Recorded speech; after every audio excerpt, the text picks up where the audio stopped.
camino del TEP, vamos a hablar de la hipertensión pulmonar, que viene a ser una enfermedad crónica, progresiva y tiene un alto impacto por su mortalidad. Bien, normalmente nosotros decimos, y me parece muy interesante el concepto que les coloqué en el material, que hablamos de una hipertensión pulmonar, pero desde el punto de vista de la evaluación hemodinámica invasiva. O sea, ¿qué quiere decir eso? Nosotros podemos tener una forma indirecta de medir la presión pulmonar, lo hacemos mediante la ecocardiografía, ¿verdad? Pero es indirecto, ¿verdad? Y se toma por encima de 35. Pero para tener en cuenta, si queremos realmente medir, tiene que ser vía invasiva y se hace mediante el cateterismo del lado derecho, ¿sí? Entonces, ese punto a tener en cuenta. Y tiene que ser una presión de la arteria pulmonar mayor a 25 o de la arteria capilar pulmonar mayor a 15. 25, 15. Vuelvo a repetir, en estudios invasivos. La sobrevida es de 2 años, ¿verdad?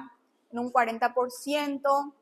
La clínica, como mencionamos, tiene mucho que ver con lo que hablamos recién del tromboembolismo, disnea, dolor torácico, fatiga, síncope, es más común en mujeres, en edad reproductiva y el paciente queda, ¿verdad? Cuando tiene este diagnóstico, una capacidad funcional de 3 de 4. Recordar un poquitito lo que ya estuvimos viendo recién, ¿verdad? La parte de la circulación pulmonar. Recordar que hay dos sistemas, tenemos los bronquiales que son para la nutrición, que se originan de la aorta descendente, drenan al sistema venoso a través de las venas bronquiales, y luego tenemos lo que viene a ser el sistema de las arterias y venas que están como tal destinadas al intercambio alveolo capilar, que es lo que vamos a estar teniendo en cuenta ahora para la irrigación funcional del pulmón. Entonces, esta circulación pulmonar se caracteriza por ser un sistema de alto flujo, tiene una resistencia muy baja y tiene una gran capacidad de reserva. ¿Se acuerdan que cuando hablábamos de generalidades del pulmón, era que considerábamos que cuando estamos en una situación de bajo gasto, justamente algunas veces hay vasoconstricción para poder aumentar la volemia? Entonces, tiene una gran capacidad de reserva. Sus amplios vasos permiten, ¿verdad?, estas características a diferencia de los vasos sistémicos. Bueno, ¿cuál es la fisiopatología de la hipertensión arterial pulmonar?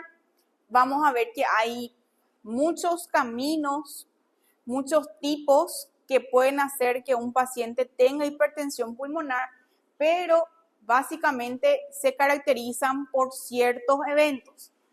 Va a ir acompañado de una disfunción del endotelio pulmonar, hay un desequilibrio, específicamente un aumento de sustancias vasoactivas.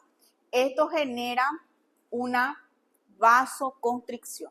Al haber una vasoconstricción, automáticamente, ¿qué va a pasar con la presión? Va a subir, ¿verdad? Más fácil, siempre lo pongo el ejemplo y le digo a mis pacientes, ¿verdad?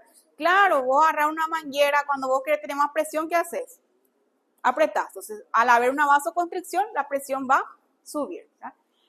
Los principales agentes vasoactivos relacionados a estos eventos son la endotelina, el óxido nítrico y la prostaciclina. Entonces, va a haber en este caso, existen periodos de vasoconstricción crónica que llevan a una alteración, hay un remodelado de los vasos pulmonares, ya sea por una hipertrofia de las células musculares, y esto genera un aumento de presión de la arteria pulmonar. Entonces, acá vemos los vasodilatados, los factores vasodilatados que van a estar afectados, y vemos acá los factores vasoconstrictores. Básicamente, ¿verdad? Tenemos ciertos mecanismos que normalmente regulan lo que viene a ser la circulación pulmonar. Tenemos el control adrenérgico, el control humoral y el control local. Entonces, la parte adrenérgica, sabemos que los receptores alfa están asociados a vasoconstricción y los receptores beta, vasodilatación. Por la parte local o el control hipóxico local, ¿qué es lo que tenemos? Básicamente ellos ayudan para poder, por decir así, tener el control de la ventilación, perfusión.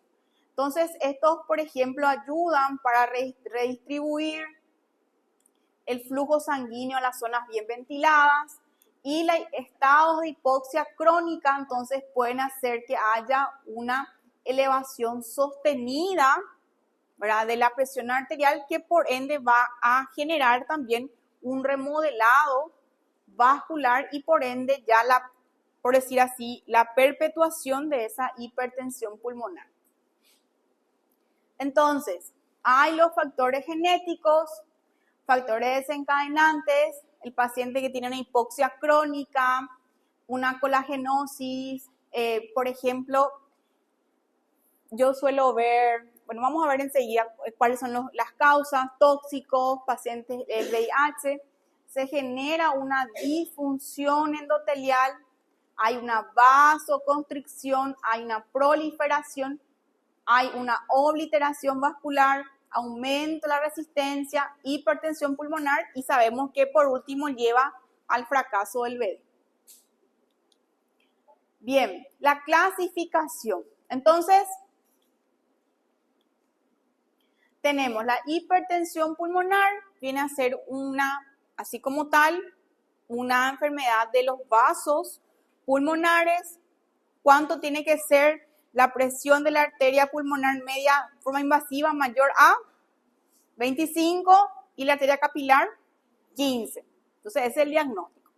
Ahora, lo que sí puede haber muchos son las causas, o sea, hay muchos caminos que pueden llevar a hipertensión pulmonar. Entonces, primero es el idiopático. O sea, surgió lastimosamente un factor genético, ¿verdad? No se encontró la causa, idiopático. Después tiene que ver con la parte venosa, después relacionada a hipoxemia. El grupo 4 es la hipertensión pulmonar debida a una enfermedad, lo que vimos recién, a un tromboembolismo, una trombosis venosa. Y el grupo 5 es otras causas. Entonces, grupo 1 viene a ser de origen idiopática, ¿no? Principalmente. Entonces, hablamos ahí, por ejemplo, también puede ser enfermedades asociadas al tejido conectivo. Por ejemplo, un paciente que tiene lupus, un paciente que tiene artritis reumatoide, que cursa con una hipertensión pulmonar. Después, el tipo 2 viene a ser cuando este es lo que yo más suelo ver, ¿verdad?, que es cuando el paciente hace una hipertensión pulmonar secundario a una afectación del corazón izquierdo. ¿Sí? Por ejemplo, que tenga una valvulopatía izquierda, ¿se acuerdan? Que vimos, bueno, vamos a repasar más tarde, ¿verdad? Que hay algunas enfermedades, que el paciente tenga una fracción de eyección reducida y que esto haga que el corazón derecho se afecte y tiene hipertensión pulmonar. Entonces el tipo 2 es eso. El tipo 3 es cuando el paciente tiene una hipertensión pulmonar secundaria a una enfermedad pulmonar. Tiene un EPOC, hipertensión pulmonar. Tiene una intersticiopatía, hipertensión pulmonar. El paciente tabaquista, ¿entienden? Entonces, ese es el tipo 3. El tipo 4 es lo que hablamos recién, ¿verdad? Que cuando el paciente hizo una trombosis, hizo una TBP y tiene hipertensión pulmonar. Y el tipo 5 es multifactorial. Por ejemplo, que ya nazca con una cariopatía congénita o con algunas enfermedades hematológicas. ¿Por qué, chicos? Es importante saber la causa o cuál fue el camino que le llevó. ¿Para qué? Para el tratamiento, claro, ¿verdad? Existen algunos fármacos que se utilizan para mejorar la hipertensión pulmonar. Seguro que ya escucharon hablar del famoso sildenafil, tadalafil, que algunos utilizan para otras. Nadie conoce.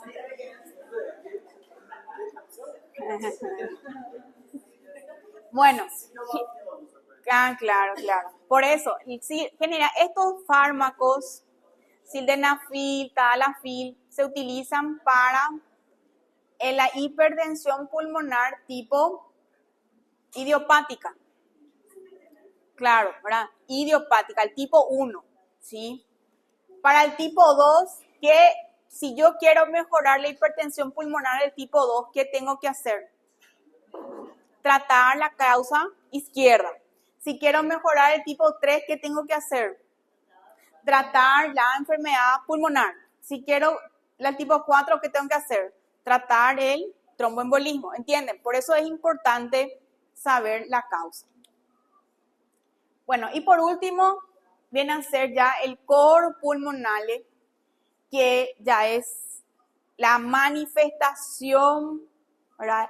La insuficiencia cardíaca derecha secundaria a una enfermedad pulmonar primaria o una hipertensión pulmonar. Entonces, el daño de la circulación o de la parte pulmonar cuando afecta al corazón derecho.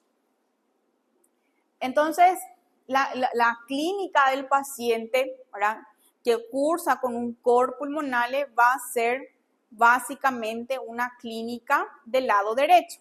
Entonces va a tener congestión venosa, ingurgitación yugular, edema a miembros inferiores, hepatomegalia, tos productiva, ¿verdad?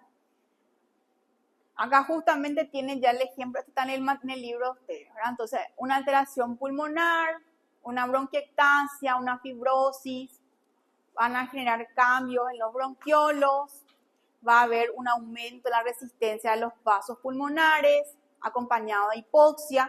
Esto ya sabemos que esta mezcla, ¿verdad?, estas combinaciones llevan a una hipertensión pulmonar, y esta hipertensión pulmonar sostenida puede llevar a una afectación del ventrículo derecho, ¿verdad?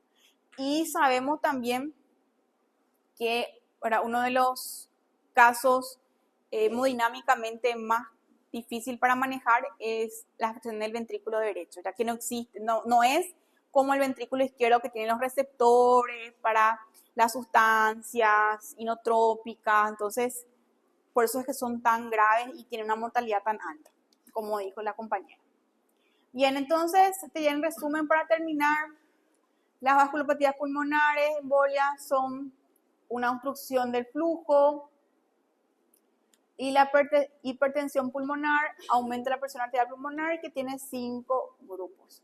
Y la cariopatía pulmonar, la insuficiencia cardíaca derecha causada por la enfermedad pulmonar primaria y la hipertensión pulmonar prolongada. Eso es todo, cortito. Bueno, ¿quieren descansar?